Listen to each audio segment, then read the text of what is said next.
আজ থেকে 10 বছর আগেও পুরা 10 গ্রামে কখনো কখনো শোনা যাইতো যে 10 গ্রামে 2, 4, 5 বছরে 10 বছরে কেউ শুনছে একজন মহিলা খারাপ, একজন পুরুষ খারাপ শুনতো মাঝে মধ্যে। আর এই মুহূর্তে বাংলাদেশে কি পরিমাণ শুধু পরকীয়া, অর্থাৎ বিবাহিত স্ত্রী অন্য পুরুষের তালাশে, বিবাহিত স্বামী অন্য মহিলার তালাশে, অর্থাৎ পুরুষ স্ত্রী মহিলা এই পুরুষে তৃপ্ত হচ্ছে না, এই পুরুষ এই মহিলাতে কি হচ্ছে না, তৃপ্ত হচ্ছে। অর্থাৎ মোবাইলের অশ্লীলতা দেখতে দেখতে জিনা আর ব্যভিচারের নেশা কুত্তার মতো, শুকুরের মতো, জন্তু জানোয়ারের মতো পাগল, এই পরিমাণ পাগল যে পৃথিবীটা সিরাবিরা খাইয়া ফেলবে, এই হাল। আপনারা দেখেন, তোমরা দেখো, একদিনের পত্রিকার, অনলাইনে যে পত্রিকার খবর আসে বিভিন্ন চ্যানেলের, দেখো, তুমি দেখো যে সমাজের চরিত্র সারা বাংলাদেশ, স্ত্রী স্বামীরে জবাই করে ফেলে, স্বামী স্ত্রীর মেরে ফেলতেছে, মহিলা পরকীয়া, অন্য পুরুষের আসক্তির কারণে কলিজার টুকরা সন্তান জবাই করে ফেলতেছে। মানে একটা ঘটনা এরকম, বিষয়টা কি? বিবাহিত মহিলা, তার তো স্বামী আছে, তো তার এই অতৃপ্তি কেন? বিবাহিত পুরুষ, তার তো স্ত্রী আছে, ও এমন জানোয়ার হয়ে গেল কেন? এই গুনাহ, এই অশ্লীলতা, এই বেহায়াপনা। অবিবাহের পরে ভাবে কি রে, আমি জীবন ভর আজ 10 বছর মোবাইলে কেরুম বেডই দেখলাম, ওইটা কিতা আমার ভাই, গিয়ে কিতা দিল, এতে দি কোনো সাফা নাই, কোডি নাই, আর আমি দিয়ে মোবাইলে দেখলাম কত সুন্দর বেড়া।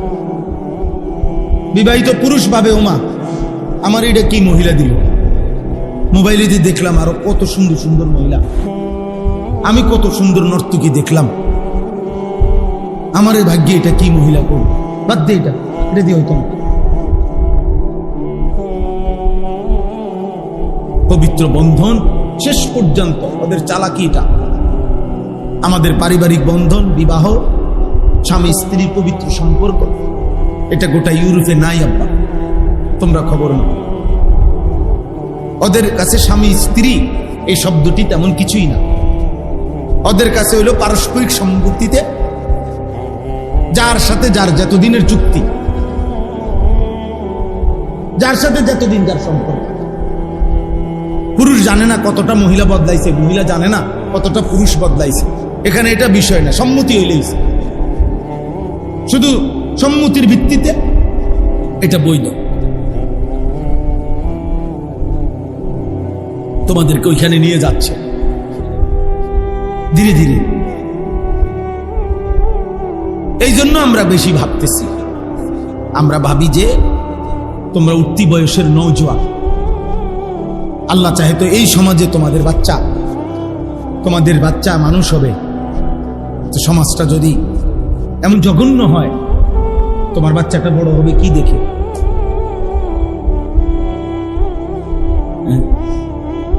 তোমার সমবয়সী তো তোমার স্ত্রী হবে। প্রত্যেক পুরুষের স্ত্রী গড়ে সচরাচর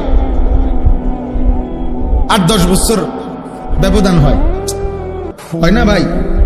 তাইলে আমার একটা ছেলে, তোমাদের বয়স যদি হয় 18 বছর, আল্লাহ চাহে তো যে তোমার বিবি হবে এই সমাজে যেখানেই হোক, সে বড় হইতেছে, আল্লাহই তো কুদরতি ভাবে, তো তার বয়স আছে এখন 10 বছর ধরে নাও, তো সে কি দেখে বড় হইতেছে?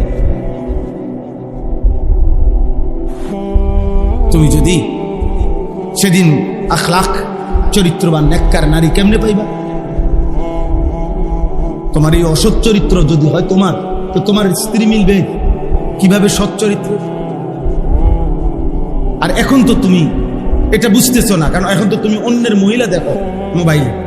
যখন দেখবা তোমার বিবাহিত স্ত্রী অসৎ চরিত্রহীন, তখন তো সারা রাত কাইন্দা কুলাইও কুলাইতো না,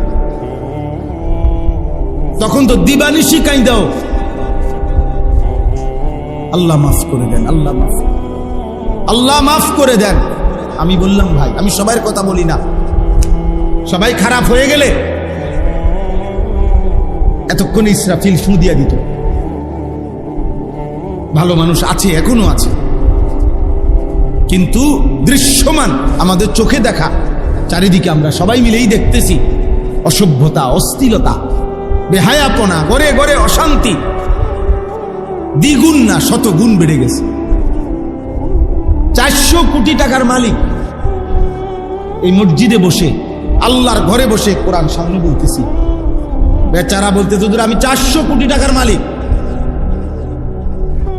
4 কোটি না বেটা, 400 কোটি টাকার মালিক। বাচ্চার মতো আমারে জড়ায় ধরে আলাদা কানছে, হুজুর আমি জানি প্রতিদিন আমার স্ত্রী, বিবাহিত স্ত্রী, সে জিনা করে অন্য পুরুষের সাথে, আমার ওই হিম্মত নাই, পরিবেশের পরিস্থিতিতে আমি এমন ভাবে বাঁধা, আমি যে বলবো তাকে বাধা দেব, আমার ওই সাহস।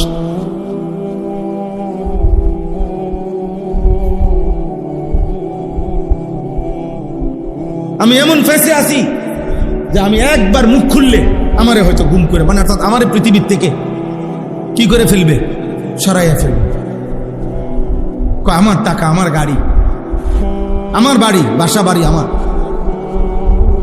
কিন্তু আমার অবর্তমানেই অন্য পুরুষ ঘরে ঢুকে।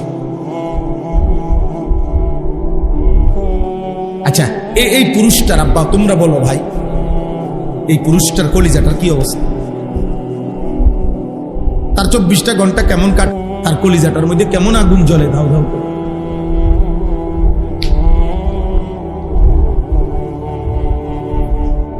এই জন্য বাপ, যদি মনে করো মোবাইলেই তোমাদের জীবনের শেষ ভালোবাসা, শেষ তৃপ্তি, তো ঠিক আছে, আপনার চলো, অসুবিধা নেই। তোমার জন্য আমি আটকাবো না, আমার জন্য তুমি আটকাইবা না। কেউ কারো জন্য পৃথিবীতে আটকায় না। কোলের বাচ্চা মরে গেলে মা মরে না, আবার মা মরে গেলেও কোলের বাচ্চা মরে না।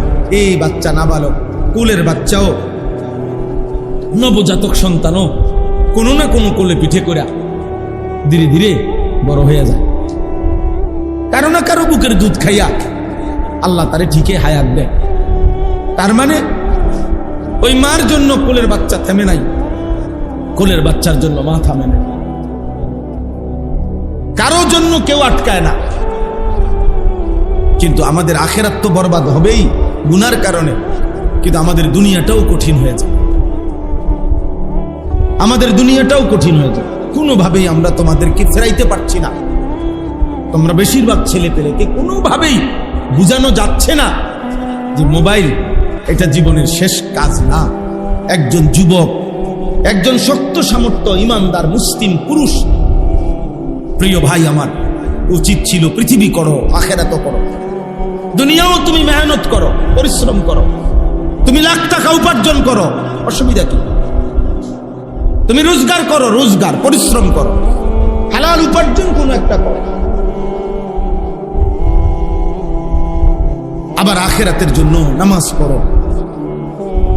আমরা তো রোজগার করতে নিষেধ করি না, আমরা তো নিষেধ করছি মোবাইল টিপতে, আমরা তো নিষেধ করছি ঘন্টার পর ঘন্টা নিজের হায়াত, নিজের জীবনের সবচেয়ে মূল্যবান সময় বানের পানির মতো চলে যাচ্ছে। এক একবার মোবাইল নিয়ে বসলে বন্যার পানির মতো, স্রোতের মতো সময়টা চলে যায়। 3 ঘন্টা গেল গা, শেষ, কিছুই দেখে না, উল্লেখযোগ্য কিচ্ছু দেখে না।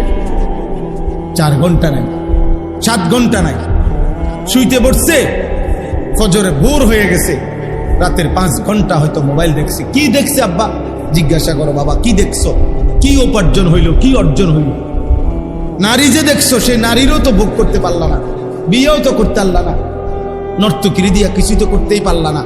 শুধু চোখের দেখা দেখে শরীরটাও নষ্ট করলা, যৌবনের সক্ষমতাটাও নষ্ট করলা, সম্পদও নষ্ট করলা, আখেরাতটাও জাহান্নাম বরবাদ করলা। অর্জন কি? আমরা বুঝাইতে চেষ্টা করলাম, কেউ একজন ভাইব এটা ঠিক না, এটা উচিত। মোবাইলের এই আসক্তি, এই অসভ্যতা, বেঈমান, এটার মধ্যে জাদুর মতো, মন্ত্রের মতো কিছু দিয়ে দিছে মনে হয়, যেন এটা যেন জিনে নিয়ন্ত্রণ করে, এটা যেন ভূতে নিয়ন্ত্রণ করে, এটার মধ্যে কোনো মন্ত্র আছে, কোনো তাবিজ আছে। বেঈমান এভাবে চাচ্ছে যে একটা মিনিট, একটা ঘন্টা মুসলিম, সবচেয়ে মূল অংশ মুসলমানের যুবক, আমরা কিতাবে পড়ছি আল্লাযীনা নাসারুর রাসূল সাল্লাল্লাহু আলাইহি ওয়াসাল্লাম ওয়া হুমুশ শাবাব, 23 বছর নবীজির নবুয়তের কাজে যারা তাকে সবচেয়ে বেশি সহযোগিতা করেছে, হুমুশ শাবাব, তারা ছিল যুবক। হযরত আব্দুল্লাহ ইবনে মাসউদ রাদিয়াল্লাহু তাআলা আনহু বলেন, নবীজির বিখ্যাত সাহাবী, তিনি বলেন বদরের যুদ্ধ থেকে শুরু করে নবীজির জীবনের সকল যুদ্ধে আমরা ছিলাম, অংশগ্রহণ করছি। কুন্না নাগজু মা রাসূলিল্লাহ সাল্লাল্লাহু আলাইহি সাল্লাম ওয়া নাহনু শাবাব, তিনি বলেন সকল যুদ্ধে আমরা নবীজির সাথে অংশগ্রহণ করেছি, আর আমরা ছিলাম যুবক। যুবক হযরত মালিক ইবনুল হুয়াইরিস একজন সাহাবী রাদিয়াল্লাহু তাআলা আনহু, বুখারী মুসলিমের ইবারত, বুখারী মুসলিমের হাদিস, তিনি বলেন আতাইনা রাসূলুল্লাহ সাল্লাল্লাহু আলাইহি ওয়াসাল্লাম, আমরা নবী সাল্লাল্লাহু আলাইহি সাল্লামের কাছে আসলাম থাকার জন্য। ওয়া নাহনু শাবাবাতুন মুতাকারিবুন, আমরা ছিলাম সমবয়সী যুবক, এক বয়সী আমরা কিছু যুবক ছেলে, সবার বয়স 15-16, সবার বয়স 17-18, এর ভিতরে। ফাআকামনা ইনদাহু 20 ইয়াওমান, আমরা নবীজির কাছে এই সমবয়সী যুবকগণ 20 দিন পুরা নবীজির কাছে ছিলাম। এক বয়সী আমরা নবীজির কাছে দিন শিখছি। ওয়া কানা রাহিমান রাফিকান, সুবহানাল্লাহ। সাহাবী বলেন নবীজি ছিলেন অত্যন্ত দয়ালু, অত্যন্ত বন্ধুসুলভ, রফিক, তিনি ছিলেন আমাদের প্রতি খুব বন্ধুসুলভ। আমরা এই অল্প বয়সী হওয়া সত্ত্বেও তিনি আমাদেরকে দিন শিখাইছেন। এরপরে 20 দিন পরে তিনি বলছেন ইরজিউ ইলা আহলিকুম, তোমরা তোমাদের বাড়ি ঘরে ফিরে যাও, ফিরে যাও। ওয়াসাল্লু কামা রাআইতুমুনি উসাল্লি, এবং আমাকে যেভাবে কয়দিন নামাজ পড়তে দেখেছো এভাবে তোমরা নামাজ আদায় করো। ওয়া ইযা হাদারাত আস-সালাহ ফালিউআযযিন আহাদুকুম, নামাজের যখন ওয়াক্ত হবে তোমরা একজন আজান দিও। ওয়ালিয়া উম্মা আকবারুকুম, তোমাদের মধ্যে বয়সে যে বড় সে ইমামতি করবে। এভাবে বলে দিছে, একজন আজান দিও, বয়সে বড় যে সে কি করো, ইমামতি করো। তাহলে 20 দিনে ওনাদেরকে নবী এমন ভাবে শিখাইছেন, সূরা, কেরাত, দোয়া, কালাম, মাসআলা মাসাইল, যে ইমামতির যোগ্য বানায় দিছেন। নালে এটা বললেন কেন, বুঝেন নাই? নালে এই কথাটা বললেন কেন যে একজন তোমাদের মধ্যে যে বয়সে বড় সে কি করিও, ইমামতি। তাহলে 20 দিনের ভিতরে কি পরিমাণ এই যুবক সাহাবীরা 20 দিন নবী সাল্লাল্লাহু আলাইহি সাল্লামের কাছে থেকে মেহনত করছে, যে আল্লাহ নবী বলছে ঠিক আছে এখন তোমরা নিশ্চিন্তে যে কেউ কি করতে পারো, ইমামতি করতে পারো, আজান দিতে পারো। নামাজ তো আমি দেখাইছি, তোমাদের শিখাইছি। দিন শিখা দরকার। আমরা কেউ 10 দিনের জন্য শিখেন, কেউ 20 দিন শিখেন। আজকে আমরা দুর্ভাগ্য যে আমাদের অভিভাবকরাও এই দুনিয়ার তালে তালে বুঝে ফেলছে যে সন্তানকে দিন শিখাইতে হবে না। যার ফলে এই পরশু দিনও ঢাকার একজন গবেষক আলেম উনি বললেন বর্তমান হিসাব হইল মাত্র 30 লাখ সন্তান বাংলাদেশে, মাত্র 30 লাখ ছেলে মেয়ে মাদ্রাসায় পড়ে, সির্ফ 30 লাখ। এই কওমি মাদ্রাসা, আলিয়া মাদ্রাসা মিল্লা, সরকারি এবং কওমি মাদ্রাসা মিলে মিয়া, আর কমপক্ষে 5 থেকে 5.5 কোটি সন্তান স্কুল কলেজে, 5 কোটির উপরে হবে। তো 5 কোটির মধ্যে যদি 50 লাখও বিধর্মী হয়, তারপরও তো 4.5 কোটি মুসলমান। এই 4.5 কোটি মুসলিম ছেলে মেয়ের ইমানের কি খবর? নামাজের কি খবর, রুকু সেজদার কি খবর, সূরা কেরাতের কি খবর, দোয়া কালাম পাক নাফাক, ওরা ফরজ গোসল করতে জানে কিনা, ওদের যে বীর্যপাত হয় তো ওরা ফরজ গোসল করে কিভাবে, ওরা নামাজ যে পড়ে শুক্রবারেও যে কয়জনে নামাজ পড়ে, তো শুক্রবারে যে নামাজ পড়ে ওটা কি পড়ে আপনি কোনোদিন শুনছেন? আপনি না মসজিদে দেখছেন হেতের আইসে, আচ্ছা আমিও বলছি আইসে, কিন্তু তার আত্মাহিয়াতুটা শুনছেননি, তার দোয়ায়ে কুনুত শুনছেননি, তার দুরুদ শরীফ শুনছেননি, যেটা পারে না না পারে, এটা হয় না না হয়। কোরআন শরীফ যদি অশুদ্ধ হয়, সূরা কেরাত, তাহলে তো নামাজ হয় না, নামাজ হয় না। যাও আব্বা বাইরে ঘুরে আসো, বাইরে ঘুরে আবার ওই খাওয়াইবার টাইমে আইসো, আরো ফলাফাই নিয়ে আইসো।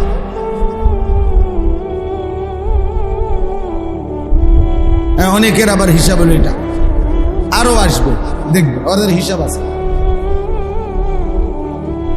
চলেন, তাইলে এটা জরুরি। আমাদের যে সন্তান 5 ওয়াক্ত নামাজ পড়ে না, যে কয়জন পড়ে জুমা জুমা শুধু শুক্রবার কি পড়ে, রুকুর তাসবিহ কি পড়ে, সেজদার তাসবিহ কি পড়ে, এটা কে শিখাবে এদেরকে? সুবহান রাব্বিয়াল আ'লা কি পড়ে, সুবহান রাব্বিয়াল আযীম শুদ্ধ না হইলে নামাজ হবে না। যার সূরা কেরাত অশুদ্ধ, খোদার কসম তার নামাজ হবে না, জওয়ান হোক বুড়া হোক। নামাজের মধ্যে কেরাত পড়া এটা একটা ফরজ, নামাজে কেরাত পড়া কি ফরজ, অতএব ফরজ ছুটে গেলে নামাজ হয় না। আর ভুল কোরআন শরীফ সূরা কেরাত এর দ্বারা নামাজ হবে। আপনি মনে করেন মোটামুটি কাছাকাছি, না না মোটামুটি কাছাকাছি কিছু না। আপনারা আমি একটা উদাহরণ দিই, সবাই বুঝবেন। আমাদের এই ভারতীয় উপমহাদেশের একজন বুজুর্গ মহিউসুন্নাহ হযরত মাওলানা শাহ আবরারুল হক রাহমাতুল্লাহি আলাইহি, এই হুজুরের একটা উদাহরণ, ছোট্ট সহজ একটা উদাহরণ। উনি ছিলেন এমন একজন ব্যক্তি এই পৃথিবীতে যিনি সবচেয়ে বেশি কোরআনের মেহনত এই পৃথিবীতে করে গেছিলেন। সুন্নাতের মেহনত, কোরআনের মেহনত, কোরআন শরীফ শুদ্ধ করা, আজান শুদ্ধ করা, সুন্নত অনুসরণ করা নবীজির। খুব বহুত বড় বুজুর্গ ছিলেন হিন্দুস্তানের, ভারতের একটি অঞ্চলের মানুষ তিনি ছিলেন, সারা পৃথিবী বিখ্যাত বুজুর্গ ছিলেন তিনি। তো উনি আমাদের বাংলাদেশ সফরে আসতেন। বাংলাদেশে অনেক জেনারেল শিক্ষিত বড় বড় প্রফেসর, ইঞ্জিনিয়ার ওনার মুরিদ ছিল। এর মধ্যে বাংলাদেশের বুয়েটের একজন বড় প্রফেসর, প্রকৌশল ইঞ্জিনিয়ারিং ইউনিভার্সিটির হযরত কিছুদিন আগে ইন্তেকাল করছেন, প্রফেসর হামিদুর রহমান রাহমাতুল্লাহি আলাইহি, অনেক বড় বুজুর্গ ছিলেন। বাংলাদেশের ইতিহাসে জেনারেল শিক্ষিতদের মধ্যে শ্রেষ্ঠ আল্লাহর ওলি ছিলেন। তো এই প্রফেসর হামিদুর রহমান উনি বড় প্রফেসর, উনি ছিলেন উনার মুরিদ, আর উনি ছিলেন হাফিজ হুজুর রহমাতুল্লাহ আলাইহির খলিফা প্রফেসর সাহেব, এবং ওনার সাথে গভীর নিসবত, দুজনের খলিফা। তো একদিন বাংলাদেশ সফরে আসছে। তো এই প্রফেসর হামিদুর রহমান সাহেবের দাওয়াতে আরো বড় বড় 15-20 জন জেনারেল শিক্ষিত প্রফেসর, ইঞ্জিনিয়ার, বড় বড় শিক্ষিত, ওনারা সহ, উনি হযরত সহ একটা বাড়িতে মেহমান হিসাবে ওই 10 তালা না 15 তালার মধ্যে উপরে উঠবে ঢাকা শহরে। তো সাথে সব দাঁড়ানো হয়েছে হযরতের এই ইংরেজি শিক্ষিত প্রফেসর। তো উনি লিফট, এই উপরে উঠতে হলে লিফটে উঠতে হবে না, কথা বুঝেন? লিফট বুঝেন তো আপনারা? লিফট এই হযরত তখন ইচ্ছা করে ওই উনার বক্ত যে মুরিদ প্রফেসর হামিদুর রহমান, ওনারে বলতেছে যে ভাই লেফট কিধার হে, লেফট কোন দিকে? কি বলছেন? লেফট কোন দিকে? তো শব্দটা কি? লিফট। শব্দটা কি? লিফট। উনি ইচ্ছা করে বলছে যে লেফট কোন দিকে, তো শব্দটা তো লেফট না, আর লেফট মানে তো লিফট না। লেফট মানে বাম দিক, রাইট মানে ডান দিক। তাহলে লেফট বলা দ্বারা আপনারা বলেন তো লিফট মোটামুটি বুঝে গেছিনি? মোটামুটি বুঝে গেছে। একজন মানুষ যদি বলে লেফট, তো এটার দ্বারা লিফট বোঝা যায়, মোটামুটি বোঝা যায়, কাছাকাছি বোঝা যায়। লেফট মানে তো বাম দিক।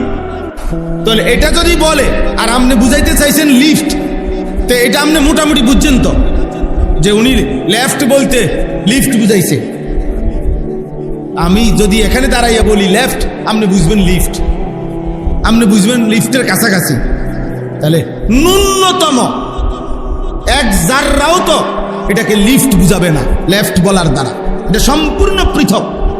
অথচ LEFT লেফট, LIFT লিফট, তাহলে একটি অক্ষর শুধু বদলাইছে, তিনটা অক্ষর সেম।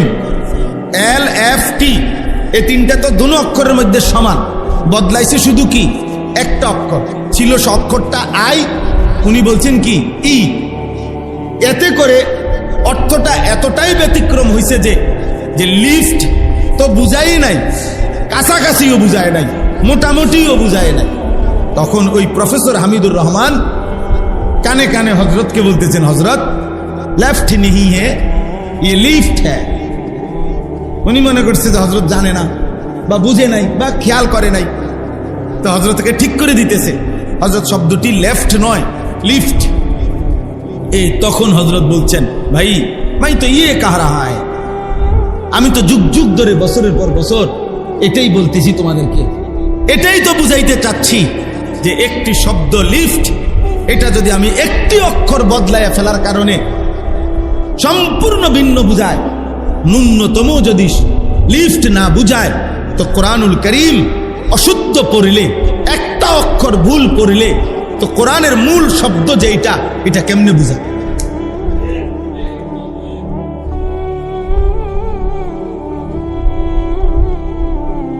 কেমনে বুঝায়? সেটা কোরআন হবে কিভাবে? আর এতে নামাজ হবে কিভাবে বলেন? ভেবে দেখেন, আমরা ভেবে দেখেন, একজনই ভাবে, একজনই বুঝতে চেষ্টা করেন।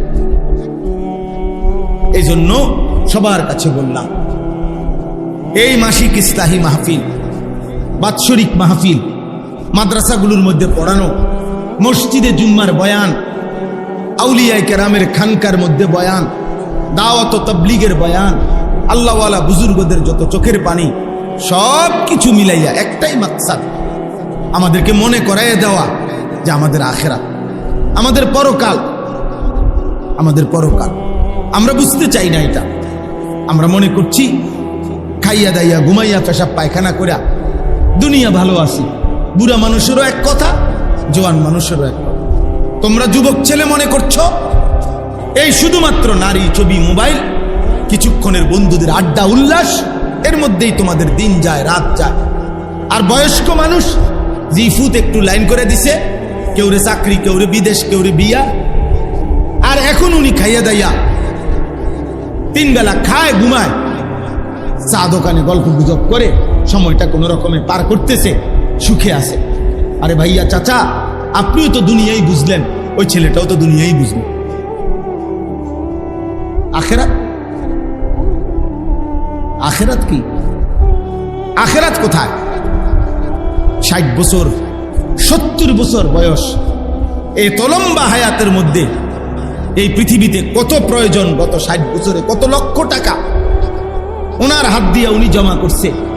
কখনো বিদেশ পাঠাইছে, কখনো মেয়ে বিয়ে দিছে, কখনো বাড়িতে ঘর করছে, কখনো জমি কিনছে, কখনো সংসারের খরচ করছে, ফার্নিচার কিনছে, অলংকার কিনছে, আসবাবপত্র কিনছে। 60 বছরে এই হাতে কত লক্ষ কোটি টাকা জমা করছে, ব্যয় করছে। কিন্তু 60 বছরে আল্লাহর ঘর দেখবার কথা, হজে যাওয়ার কথা, আহা নাফরমান বুড়ার কলিজার মধ্যে কোনোদিন আসে? কোনদিন এ কথা মুখে মনে পড়ে নাই, আহা আমি আমার মালিকের ঘর দেখবো কোন দিন, আমার রসুলের রওজা দেখবো, আমার নবীর সামনে দাঁড়াবো কোন দিন, মদিনা যাব কোন দিন, কাবা দেখবো কোন দিন? এ কথা মনেও আসে, এ কথা ভাবেও নাই। অথচ খোদার কসম আল্লাহ নবী বলছেন সামর্থ্য থাকা সত্ত্বেও যে হজ করে নাই অথচ মরে গেল, আল্লাহ নবী বলছেন নিশ্চিত নিশ্চিত ওইটা ইহুদি মরল অথবা খ্রিস্টান মরল, মুসলমান মরে না। এটা বেঈমানের মৃত্যু হলো, বেঈমানের মৃত্যু হলো। বেঈমান নবীজি বলছে এটা বেঈমান মরে গেল, মুসলমান মরে গেল। সামর্থ্যের একটা উদাহরণ বলি, আমি একটা উদাহরণ বলি মাহমুদ ভাই, আপনারা যে কয়জন বুঝেন, আমি দেরি করব না।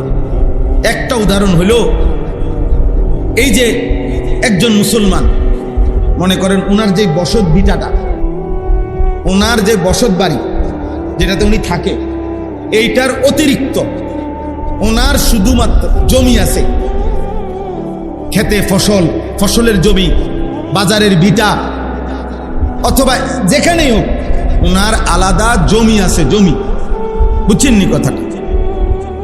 এতটুকু জমি আছে যে কিছু অংশ জমি যদি বিক্রি করে তাহলে হজ্জের টাকা হবে, সংসারের ওই কয়দিনের খরচ চলবে, আর ফিরে আসলে বাকিটুকু জমি দিয়েই ওনার সংসার চলবে। ওনার আলগা ব্যবসাও নাই, চাকরিও নাই, ফুতো বিদেশ নাই, কিন্তু বসতের অতিরিক্ত এতটুকু জমি আছে। আমি আরো ভাঙ্গা কই তাহলে বুঝবেন। মনে করেন বর্তমানে সর্বোচ্চ 6.5 লক্ষ টাকা হইলে আরামসে হজে যাওয়া যায়। হজ্জের প্যাকেজ হইল 45 দিন সর্বোচ্চ, যাওয়া আসা থাকা মিলাইয়া, এর কমও হয়।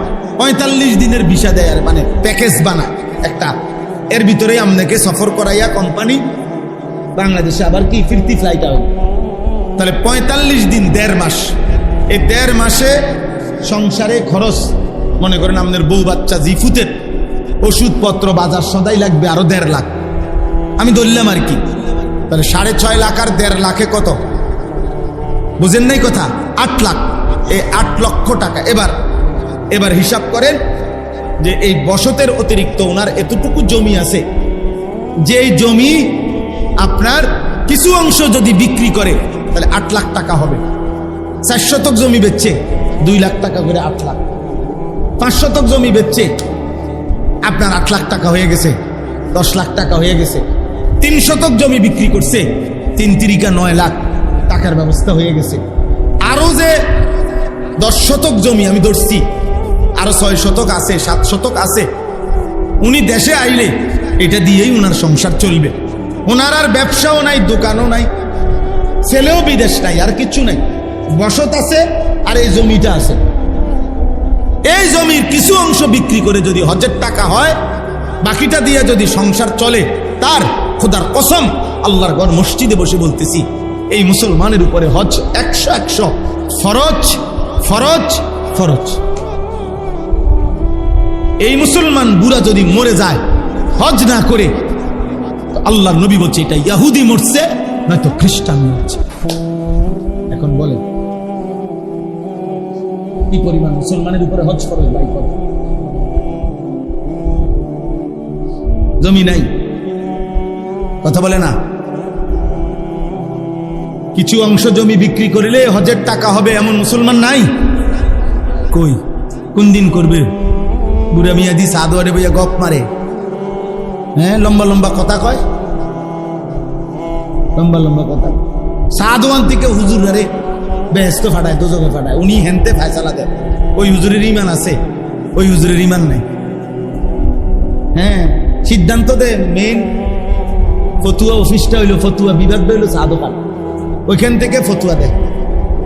ওনে অমুকের আকিদা বালা না, অমুকের বালা, এবড়া বুঝছে, বুঝেন নাই কথা? আফসুস না? এই কথা চিন্তা করিলে কত বেশি মুসলমানের উপরে হজ ফরজ। অথচ ব্যবসা আছে, অথচ 30 শতক জমি আছে, 50 শতক জমি আছে, একটা কোনা বেচলে এরকম 10 বার হজ করতে পারে, এমনও মানুষ আছে। এজন্য মনে রাখবেন, এটা বিস্তারিত বলা এই সময়ে সম্ভব না। বাকি এতটুকু মনে রাখবেন, যে মনে রাখেন রাখেন, জাকাত এটার মাসআলা পৃথক, হজ এটার মাসআলা পৃথক, কোরবানি এটার মাসআলা পৃথক, সাদাকাতুল ফিতির মানে ফিতরা ওই যে রমজানের শেষে দেয়, এটার মাসআলা পৃথক। সবগুলাই অর্থ সম্পর্কিত, টাকা সম্পদ, কিন্তু হিসাব ভিন্ন ভিন্ন। চারোটা আপনি এক আইটেমের না, একরকম না, একরকম না। কোরবানির 3 দিন, এবছর 28 তারিখ কোরবানি ইনশাআল্লাহ, তো ধরে নেন এই কোরবানির 3 দিন কারো কাছে যেই উপার্জন করে, যেই পুরুষ কিংবা নারীর কাছে 52.5 বড়ি রূপার সমপরিমাণ টাকা সম্পদ অতিরিক্ত আছে, তার উপরে কোরবানি ওয়াজিব। 52.5 বড়ি রূপার দাম আজকের হিসাবে, এখনকার হিসাবে, বছরের হিসাবে 1,89,000 না 79,000, 1,79,000। আরেকটা হিসাব হলো 1,90,000, মানে 3600 টাকা বড়ি অথবা 3400 টাকা বড়ি হিসাবে। তাইলে মনে করেন ছেলেটা বিদেশ থেকে আজকে 4 বছর বিদেশ করে, 5 বছর বিদেশ করে, এই ছেলেটা বাড়িতে 30,000 টাকা পাঠাইছে, বাপ্পার নামে কোরবানি দিছে।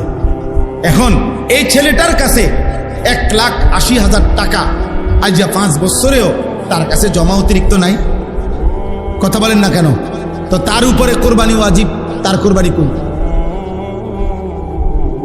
তার কোরবানি দিল কই? তার উপরে না কোরবানি ওয়াজিব। আচ্ছা, 2 নাম্বার, বাপের 3 ফুট 4 ফুট সংসার ভিন্ন নাই, একসাথে এখনো। একজন ঢাকা চাকরি করে, একজন কুডি চাকরি করে, একজন বাড়িতে সংসারে ক্ষেত খামার ফসল আলাদা করে। তো মনে করেন কোরবানি আসছে, ওই বিদেশের ফুতে দিছে 20,000, ঢাকার ফুতে দিছে 15,000, আর ওই কুডির ফুতে দিছে 10,000।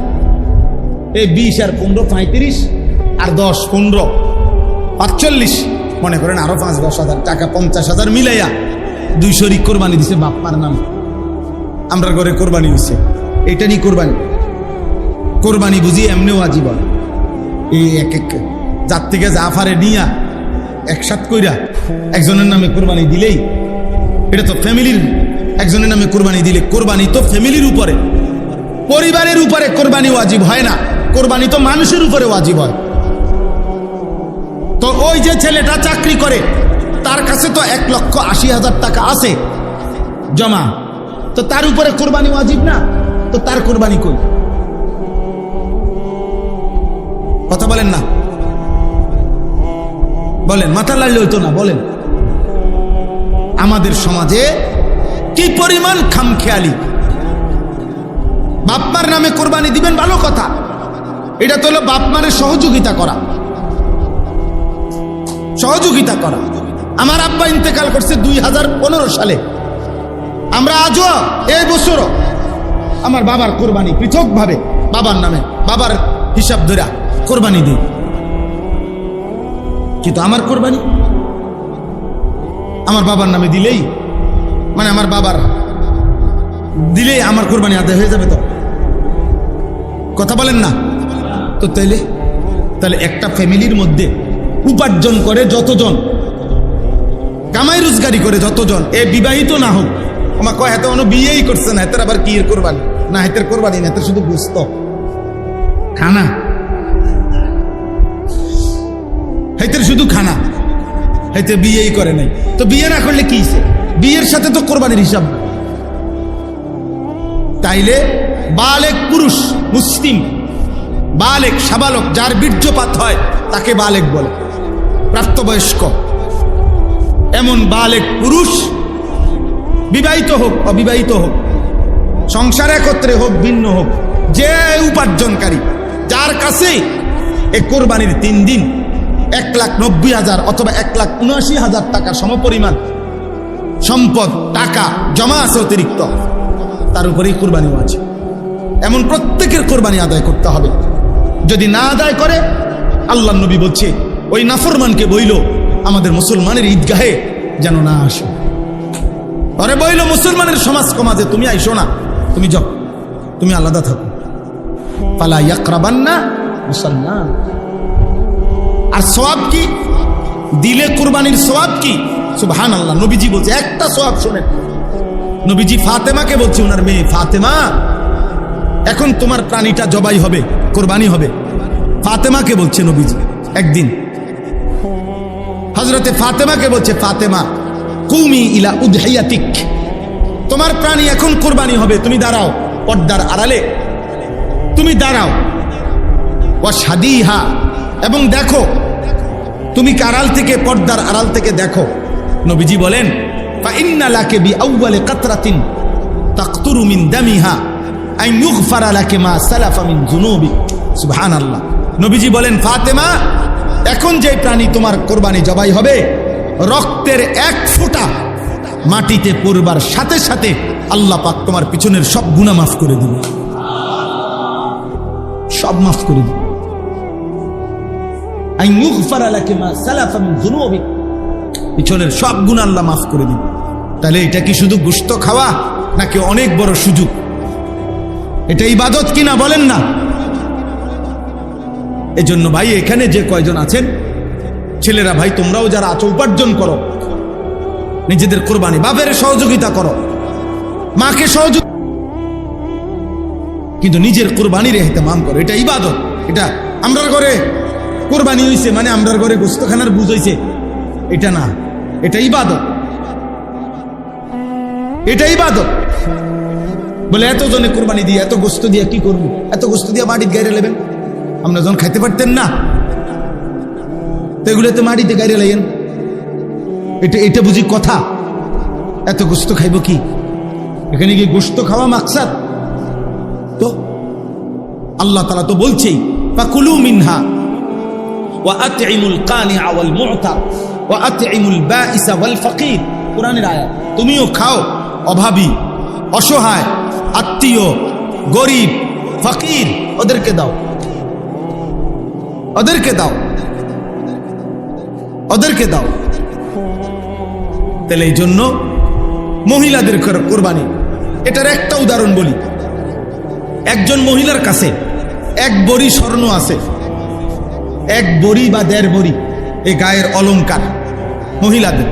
আর ওই মহিলার কাছে যদি কুরবানির ঈদের 3 দিন 10,000 টাকা থাকে, 5,000 টাকা আছে মনে করে, অথবা রূপা আছে কিছু রূপা, এই কোন মহিলার কাছে যদি কারো কাছে স্বর্ণ এবং টাকা দুইটা থাকে, স্বর্ণ এবং রূপা দুইটা থাকে, তাহলে এই দুইটা মিলাইয়া যদি 52.5 বড়ি রূপার দাম 1,79,000 টাকা দাম হয়, তাহলে নিঃসন্দেহে কসম আল্লাহর ওই মহিলার উপরেও কোরবানি ওয়াজিব। শুধু স্বর্ণ যেই মহিলার কাছে আছে, 1 তোলা রূপা নাই, 1 টাকাও নাই জমা, শুধু কি আছে? স্বর্ণ, তাহলে হইল 7.5 গুণ। কিন্তু স্বর্ণ আছে, টাকাও আছে। ইদানিং কালে সমস্ত মহিলার কাছে, বিবাহিত মহিলাদের সবার কাছে গহনাও আছে, টাকাও আছে। আগে এগুলো কম থাকতো, আগের বেডিদের কাছে টাকা কম থাকতো। পুরুষরা আগে মহিলাদের কাছে টাকা তেমন দিত না, আর এখন মহিলার কাছে থেকে টাকা জমা রাখে, রাইকে এবিড়ির থেকে নিয়ে নিয়ে বেটা খরচ করে। মহিলাই হইল এটিএম বুথ, এখান থেকে ফাঁস হইলে এরপরে খরচ। আমরা জানি না, আমরা তো এই দেশেই থাকি, আমরা কি চিড়া খাই? বুঝেন নাই আপনি কথাটা? তাইলে মহিলাদের কাছে মহিলার স্বামী দিছে, ছেলে দিছে, বাবা দিছে, ভাই দিছে, এমন জমা টাকা আছে। তো ঈদের 3 দিনের কাছে ওনার কাছে কি আছে? 1 বড়ি গহনাও আছে, আবার কি আছে? 10,000 5,000 টাকাও জমা আছে ওনার। তাহলে এই মহিলার উপরে নিঃসন্দেহে কোরবানি ওয়াজিব। মহিলা কোরবানি দিতে হবে মহিলা, কারণ 1 বড়ি স্বর্ণের দামই তৈল 2 লাখ টাকার উপরে। তো স্বর্ণ এবং টাকা দুইটা মিলাইলে 1,80,000 টাকা হবে না? কথা কয় না বেশি। অতএব আমরা শেষ মাহবুব কই যান? জি, অতএব আমরা প্রত্যেকে আমাদের এই ফিকির আমরা আপনাদের কাছে বললাম, কোরবানি সামনে, হজ সামনে, আপনারা দয়া করে প্রত্যেকেই এই ফিকির করবেন। যে কমপক্ষে একজন, আপনি একজনই মানেন, আমরা সার্থক। আমরা জানি বলা আমাদের জিম্মাদারি, ফয়সালা আল্লাহর হাতে, সিদ্ধান্ত আল্লাহর হাতে, হেদায়েত আল্লাহর হাতে, আমল কে করবে কে করবে না এটা আল্লাহর হাতে। আমরা ঘাবড়াই না। এই জন্য আপনাদের সবার কাছে অনুরোধ করছি, দয়া করে প্রত্যেকেই আপনারা নিজেদের হজ্জের ব্যাপারে যত্নবান হন, কোরবানির ব্যাপারে যত্নবান হন, এবং শুরুতে যে বললাম নিজেদের ঘর পরিবার স্ত্রী সন্তান প্রত্যেকের ব্যাপারে আপনারা ঈমান আমল আখিরাত যত্নবান হন। এই শেষ যে কয়জন ছেলে তোমরা ভাই রয়ে গেলা, তোমাদের কাছে ভাই অনুরোধ, তুমি এই সমাজের আরো হাজার মানুষ নষ্ট হয়ে যাক, তুমি নষ্ট হইও না। নষ্ট জিনিস কেউ মনে রাখে না, নষ্ট জিনিস ফেলে দেয় মানুষ, আবর্জনা মানুষ বাইরে ফেলে দেয়। একদিন চরিত্রহীন হলে একদিন এই পৃথিবীর কেউ তোমারে স্মরণ করবে না। জীবনটা হাইওয়ান জানোয়ারের মতো শেষ হয়ে যাবে, গরু ছাগল কুকুর বিড়ালের মতো একটা জীবন শেষ হয়ে যাবে আর কি। খাইয়া ঘুমাইয়া পেশাব পায়খানা কইরা, নারী দেখা জিনা ব্যভিচারের ছবি দেখে, অসভ্যতার অশ্লীলতায় শেষ, কেউ মনে রাখবে না। এর জন্য দয়া করে যে কয়জন ছেলে আছো প্রত্যেকটা ছেলের কাছে অনুরোধ, 5 ওয়াক্ত নামাজ পড়ো আব্বা, জীবন সুন্দর হবে, জীবন সুন্দর হবে। কিতাবের মধ্যে আমরা পড়ছি নামাজের প্রকৃত অর্থ হইল সালাতের কোন কাঠকে, বাঁকা কাঠ আগুনে পুরাইয়া সোজা করা, এটা হলো সালাতের প্রথম অর্থ। তো নামাজি ব্যক্তি 5 ওয়াক্ত নামাজের মাধ্যমে নিজেকে যেন আগুনে পোড়ায়। তো কিতাবের মধ্যে লিখছে 5 ওয়াক্ত নামাজ যে পড়ে সে যেন নিজেকে দুনিয়ার মধ্যে পোড়াইছে। তো আল্লাহ তাআলা আশা করা যায়, মুহাদ্দিসিনে কেরাম ওলামায়ে কেরাম বলে, দ্বিতীয়বার আল্লাহ তাকে জাহান্নামের আগুনে পোড়াবে না। 5 ওয়াক্ত নামাজ পড়ে যে নিজেকে যেন আগুনে পোড়াইয়া সোজা করছে, এবার মালিক তাকে আর জাহান্নামের আগুনে পোড়াবে না। নবীজি বলছে, কোন বান্দা যখন সেজদা করে, সেজদা দেয়, তৎক্ষণাৎ ইতাজালা শাইতানু ইয়াবকি, শয়তান তার থেকে কাঁদতে কাঁদতে সরে যায় আর বলে, শয়তান বলে, হায় এটাই তো সেই সেজদা যেই সেজদা একবার না দেওয়ার কারণে আমি চিরতরে বিতাড়িত হলাম, আর এটাই সেই সেজদা, হে আল্লাহর বান্দা তুমি এখন দিয়ে আল্লাহর প্রিয় হয়ে গেল। একটি সেজদা না দেওয়ার কারণে আজ আমি এত ঘৃণিত, আর সেই সেজদা দিয়ে তুমি হয়ে গেলে আল্লাহর প্রিয় পাত্র। এজন্য নামাজ পড়ো ভাই, আপনারা বাবা নামাজ পড়েন। আলহামদুলিল্লাহ আমাদের মাহবুব ভাই, এই মাদ্রাসা, এই মসজিদ, আমি তো সেই মসজিদে বয়ান করছি যে মসজিদ টিনের ঘর ছিল, অনেক কষ্ট করে বৃষ্টি বাদলের মধ্যেও, অনেক ছোট্ট জীর্ণ শীর্ণ মসজিদেও আলহামদুলিল্লাহ আমরা বয়ান করছি। আজকে আল্লাহর মেহেরবানি, আল্লাহই করাইছেন, আল্লাহই করাইছেন, আল্লাহই করাইছেন। এত সুন্দর মসজিদ হয়েছে, মসজিদের নিচতলা সুন্দর কমপ্লিট হয়ে গেছে, দোতলার কাজও চলতেছে। আলহামদুলিল্লাহ যে ভাই সবচেয়ে বেশি আন্তরিকভাবে সহযোগিতা করেছেন আজকে এই মজলিসে, উনিও আসছেন। আলহামদুলিল্লাহ, কি নাম ভাইয়া? সেলিম ভাই, আপনাদেরই পাশের এলাকার মানুষ উনি। আলহামদুলিল্লাহ অনেক আন্তরিকভাবে চেষ্টা করছেন, ফিকির করছেন, সহযোগিতা করছেন, বহির্বিশ্ব থেকেও ফিকির করছেন। আল্লাহ তাআলা তৌফিক দিছেন, আল্লাহ ভাইকেও কবুল করেন। আপনাদের সবার কাছে আমার অনুরোধ, মসজিদের একটা আবদার, আপনাদের সবার কাছে, এই যে কয়জন আছেন ছেলেরা বাবারা, মসজিদকে ভালোবাসবেন, মসজিদকে কলিজার মধ্যে রাখবেন। নবীজি বলছে, দিলের মধ্যে যার মসজিদ, রাজুলুন কালবুহু মুআল্লাকুন বিল মাসাজিদ, মসজিদের সাথে যার দিল বাঁধা, মসজিদের সাথে যার অন্তর বাঁধা আছে, খোদার কসম নবী বলে আল্লাহ তাআলা তাকে কিয়ামতের দিন আরশের নিচে ছায়া দান করবে।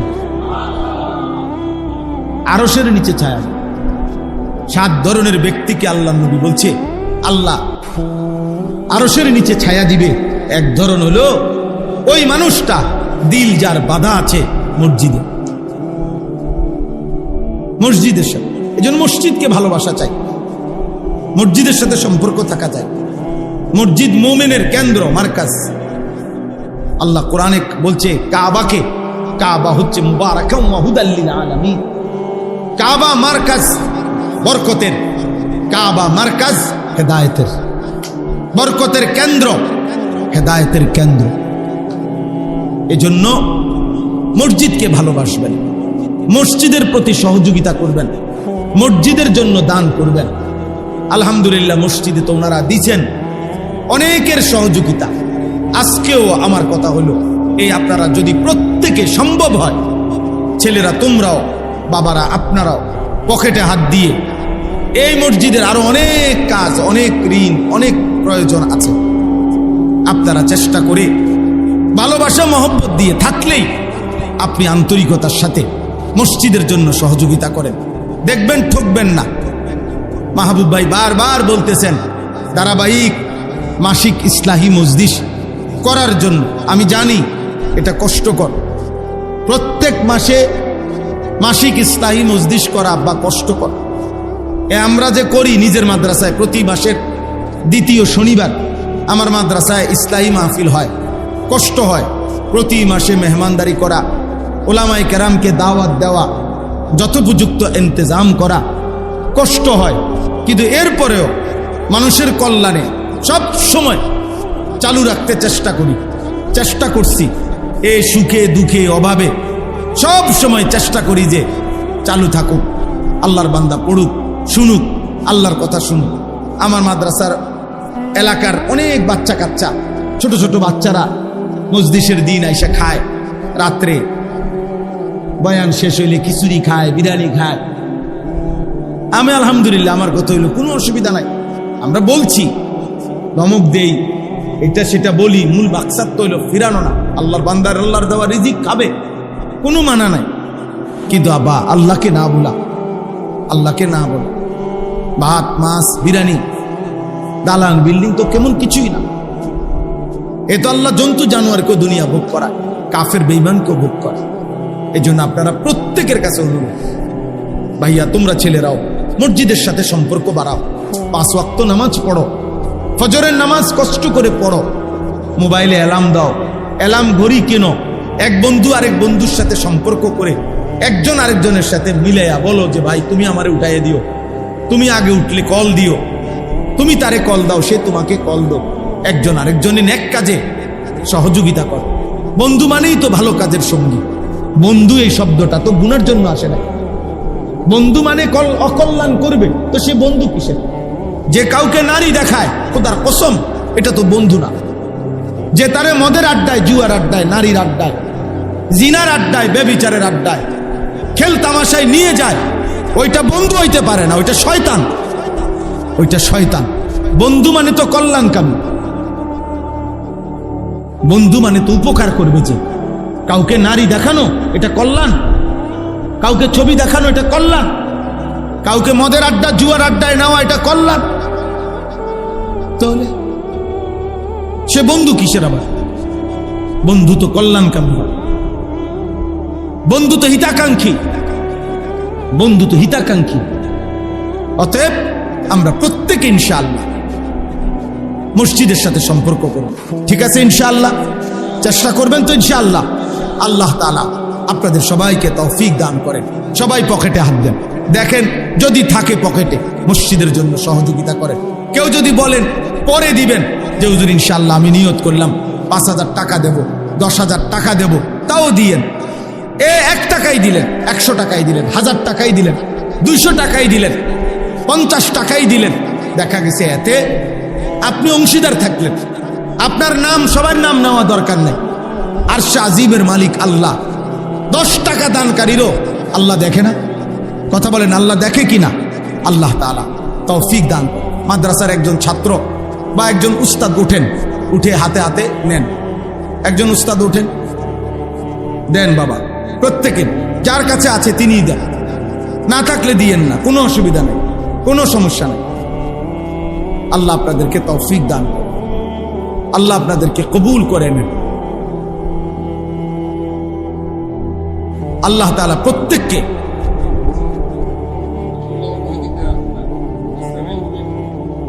اللهم صل على محمد وعلى آل محمد كما صليت على إبراهيم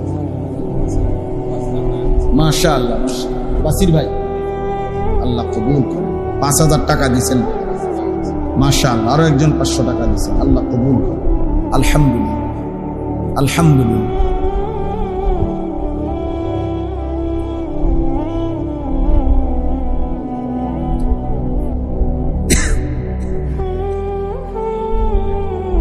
আরো একজন 1000 টাকা দিয়েছেন মাশাআল্লাহ আরো একজন 2000 টাকা দিয়েছেন আরো একজন 1000 টাকা দিয়েছেন মাশাআল্লাহ আল্লাহ আপনি কবুল করুন ছেলেরা তোমরা সবাই নামাজ পড়ো মোবাইলের আসক্তি কমাও বাবা চুল স্বাভাবিক করো চারদিকে সমান চুল রাখো হালাল পবিত্র জীবন যাপন করো ভালো হবে নাই তো কবর তো পরে বেঁচে থাকার আগামী জীবনটাও কঠিন হয়ে যাবে বেঁচে থাকার আগামী জীবন কঠিন হয়ে যাবে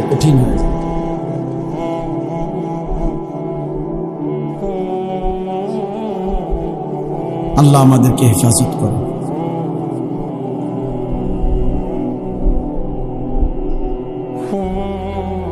اللهم صل على محمد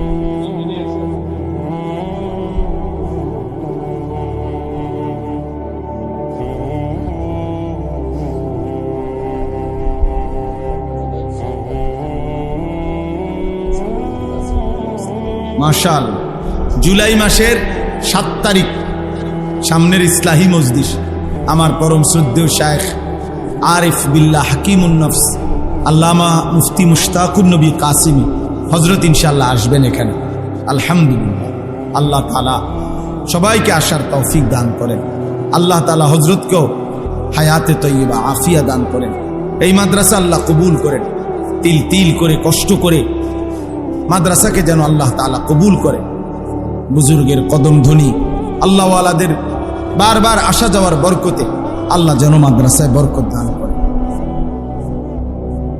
মাশাআল্লাহ আলহামদুলিল্লাহি রাব্বিল আলামিন اللهم أنت السلام منك السلام تباركت يا ذا الجلال والإكرام يا أرحم الراحمين يا أرحم الراحمين يا أرحم الراحمين ربنا ظلمنا أنفسنا وإن لم تغفر لنا وترحمنا لنكونن من الخاسرين ربنا آتنا في الدنيا حسنة وفي الآخرة حسنة وقنا عذاب النار ربنا لا تزغ قلوبنا بعد إذ هديتنا وهب لنا من لدنك رحمة إنك أنت الوهاب ربنا وآتنا ما وعدتنا على رسلك ولا تخزنا يوم القيامة إنك لا تخلف الميعاد ربنا اصرف عنا عذاب جهنم إن عذابها كان غراما إنها ساءت مستقرا ومقاما مولاي كريم अपनी माफ করে দেন মওলাই করিম আপনি মাফ করে দেন মেহেরবান মওলা আপনি মাফ করে দেন আয় আল্লাহ আপনি মাফ করে দেন ঈমান আমলের জীবন দান করেন ইজ্জত আফিয়ত দান করেন তাকওয়া তহারত দান করেন হিম্মত ইস্তেকামত দান করেন ইখলাস দান করেন সেজদাওয়ালা কপাল বানিয়ে দেন কাঁদনেওয়ালা চোখ বানিয়ে দেন জিকিরওয়ালা জবান বানিয়ে দেন মোহব্বতওয়ালা দিল বানিয়ে দেন সুন্নাতওয়ালা জীবন বানিয়ে দেন আল্লাহ আগামী জিন্দেগি সুন্দর করে দেন আগামী জীবন আপনি সুন্দর করে দেন কিশোর যুবক ছেলেগুলোকে নামাজি বানিয়ে দেন চরিত্রবান বানিয়ে দেন উত্তম আখলাকওয়ালা বানিয়ে দেন বাবা চাচা মুরব্বীদেরকে আরো বেশি নেক আমলের তৌফিক দান করেন আল্লাহ আমাদের সমস্ত কবরবাসীদেরকে মাফ করে দেন সমস্ত কবরবাসীদেরকে মাফ করে দেন কিয়ামত পর্যন্ত কবরের আযাব মাফ করে দেন আয় আল্লাহ এই মাদ্রাসার প্রতিষ্ঠাতা রাহিমাহুল্লাহ তাআলা আল্লাহ হুজুর সহ প্রথম দিন থেকে এই পর্যন্ত যত মানুষ মাদ্রাসার সাথে সম্পৃক্ত থেকে আজ কবরবাসী হয়ে গেছে আপনি তাদেরকে মাফ করে দেন আপনি তাদেরকে মাফ করে দেন আপনি তাদেরকে মাফ করে দেন, তাদের সকলের কবরের আযাব মাফ করে দেন। এই চৌবেপুর গ্রাম সহ আশেপাশের সমস্ত মানুষদেরকে মাফ করে দেন, কবরবাসীদেরকে মাফ করে দেন। আল্লাহ, বছরের পর বছর ধরে আজ অনেক বছর যাবত এই মানুষদের সাথে আমার সম্পর্ক মাওলা, আসা যাওয়া মাওলা, ভালোবাসার এই বন্ধন আপনার সন্তুষ্টির জন্য আপনি কবুল করে নেন, আপনি কায়েম দায়েম করে দেন। আল্লাহ, আমাদের সবার জীবন সুন্দর করে দেন। আমাদের মা বোন স্ত্রী কন্যাদেরকে সুস্থতার হায়াত দান করেন, আফিয়তের জীবন দান করেন, পর্দা পুশিদা ঈমান আমল দান করেন। মা ফাতেমা রাবেয়া বসরিয়ার মতো হায়াত দান করেন।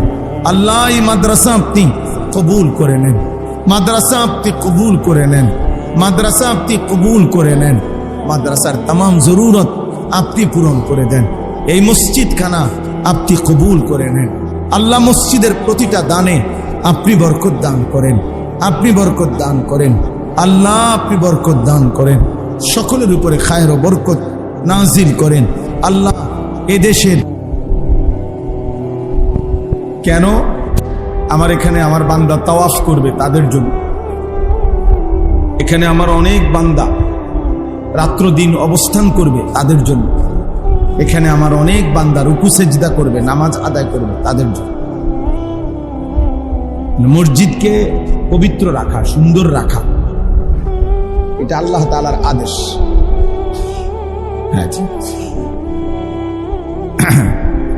আল্লাহ তাআলার সরাসরি আদেশ এবং নবীর প্রতি আদেশ। কোরআনুল কারীমের মধ্যে আছে অনেকবার, এর মধ্যে বিশেষভাবে আছে আল্লাহর প্রতি যার ঈমান আছে, আখিরাতের প্রতি যার ঈমান আছে, সে মসজিদকে আবাদ করে। ইন্নামা ইয়া'মুরু মাসাজিদাল্লাহ মান আমানা বিল্লাহি ওয়াল ইয়াউমিল আখির। তাহলে মসজিদের প্রতি ভালোবাসা যার মধ্যে আছে, এটা তার ঈমানের চিহ্ন, এটা প্রমাণ করে তার ভিতরে ঈমান আছে আল্লাহর প্রতি এবং আখিরাতের প্রতি। মসজিদের সাথে সম্পর্কহীন, এই ছেলে বেয়াদব, বাইরে বেটান থেকে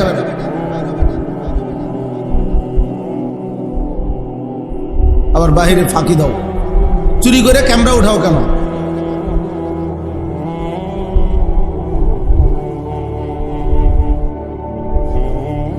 নিজেকে চালাক মনে করে। মনে রেখো আব্বা, কোন সময় কোন গুনাহ চালাকি না, গুনাহ কি নয়, চালাকি নয়, গুনাহ বেয়াদবি, গুনাহ অসভ্যতা, গুনাহ নোংরামি, গুনাহ মূর্খতা। কোরআনুল কারীমের মধ্যে আছে, তাফসীরে আছে, কুল্লু মান আসাল্লাহ ফাহুয়া জাহিল, যে আল্লাহর নাফরমানি করে সে মূর্খ। কোরআনুল কারীমে প্রত্যেক পাপীকে আল্লাহ বলছে লা ইয়াকিলুন, ব্যাককল, আকল নাই, লা ইয়াফকাহুন, কিছুই বুঝে না, বেওকুফ, লা ইয়াকিলুন, তার কোনো আকল নাই, লা ইয়ালামুন, কিছুই জানে না। এই শব্দগুলো আল্লাহ তাআলা কোরআনে পাপীদের জন্য ব্যবহার করছে, কয়েকটা শব্দ।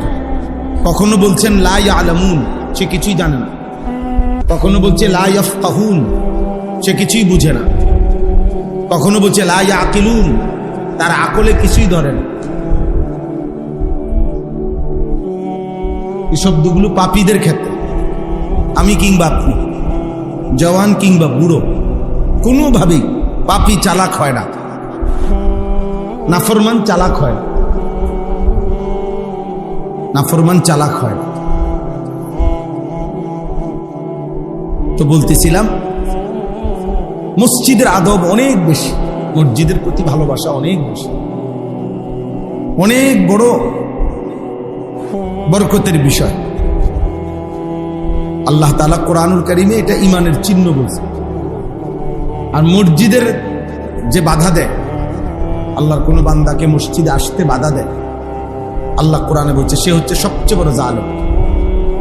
কোরআন শরীফের আয়াত। ওমান আযলামু মিম্মান মানাআ মাসাজিদাল্লাহ, তার চাইতে বড় জালেম আর কেউ হইতে পারে না। আল্লাহ বলছে যে কাউকে মসজিদে আসতে কি দেয়, বাধা দেয়, সে সবচেয়ে বড় জালেম, পাপী, নিকৃষ্ট জালিম।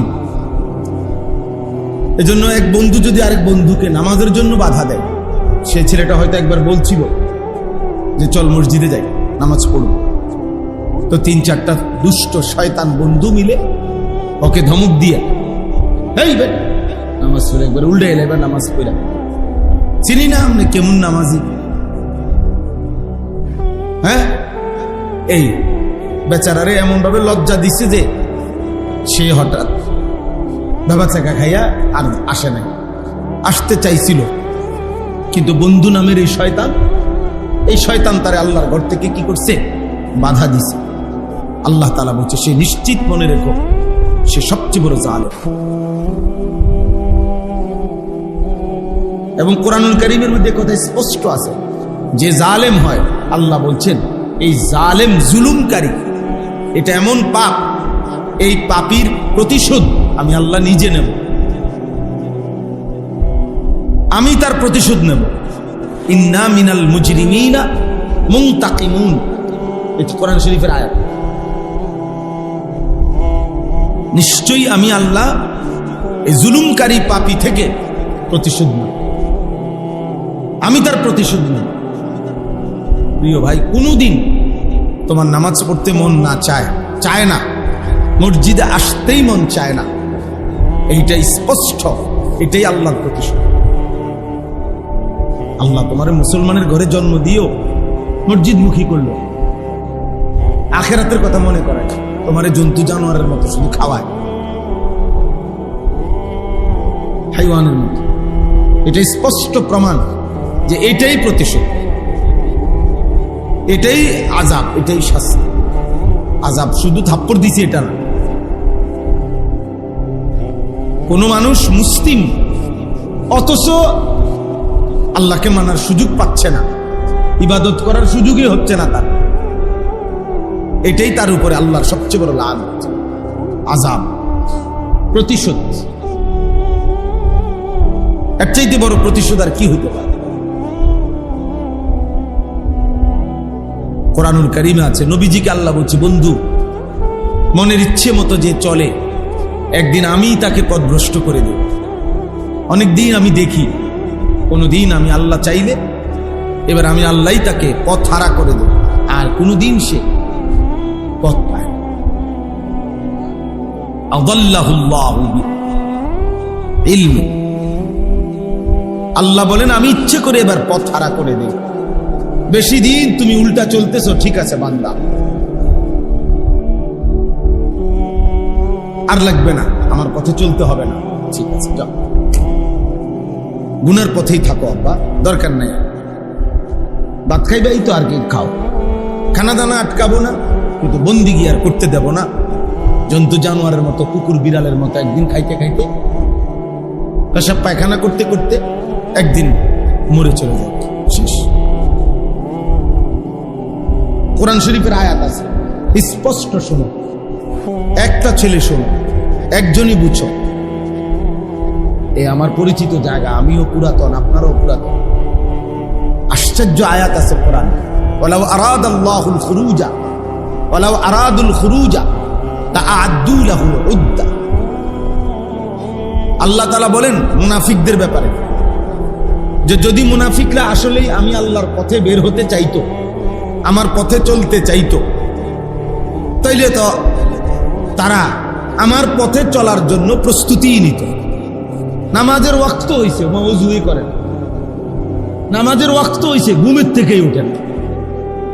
মুসলমান কোরআন শরীফ শিখার কোনো প্রয়োজনই বোধ করে না। মুসলমান মহিলার পর্দার কোনো মানসিকতাই নাই। তো আল্লাহ বলেন যদি সে আমি আল্লাহর পথে চলতেই চাইতো, তাহলে তো কিছু না কিছু কি নিত, প্রস্তুতি নিত, তার নিজের যেদূর সামর্থ্য আছে এদূর চেষ্টা তো করত। এরপরে আল্লাহ বলেন এমন নাফরমান যার মধ্যে কোনো ইমানের, আমলের, নেক কাজের কোনো প্রস্তুতি নাই, ফিকিরে নাই। কেন নাই? আশ্চর্য কথা হলো, কোরআনে আল্লাহ বলেন ওয়ালাকিন কারিহাল্লাহুম বিআসাহুম, আল্লাহর পথে তারা চলুক, আল্লাহরে মানুক। খোদার কসম, আল্লাহ নিজে বলতেছে আল্লাহ তাদের এটা চায় না, আল্লাহই চায় না। যা নাফরমান, তোরে তোরে জানোয়ারের মতো খাওয়াবো, তোরে আমার সেজদা দিতে হবে না, যা।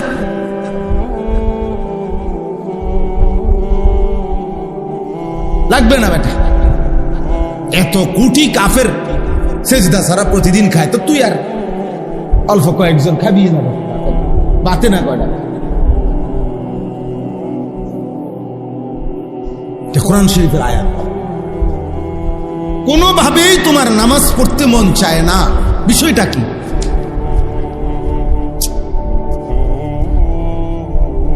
আজ এতদিন মুসলমানের ঘরে জন্ম নেওয়ার পরে এত আজান, এত মসজিদ, এত মাদ্রাসা, এত আহ্বান, এত ওয়াজ, কোনো কিছুই তোমার কলিজাটা কে এমন ভাবে আটকাইয়া দিল যে কলিজাটার ভিতরে কত নড়েও না, দিলটা একটু নড়েও না। বিষয়টা কি বুঝেন নাই কথা? 365 দিন, এক বছর একদিনও হালাল খায় না, প্রতিদিন ওজনে কমবে, কোনদিনও 5 ওয়াক্ত নামাজ পড়ে না। এই ডাকাত, এই নিকৃষ্ট জানোয়ার, কত বড় জানোয়ার!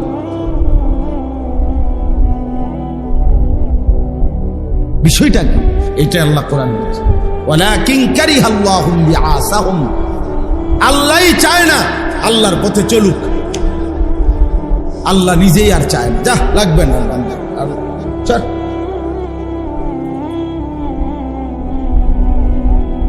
এই জন্য নবীজি আল্লাহ দোয়া শিখাইছেন, আপনারা অনেকেই এই দোয়াটা পারেন। কোরআনের একটা দোয়া আছে, হুজুররা খুব দোয়াটা পড়ে মুনাজাতের মধ্যে, সব হুজুররা। রব্বানা লা তুজিগ কুলুবানা বাদা ইয হাদাইতানা, আল্লাহ আপনি আমার হেদায়েত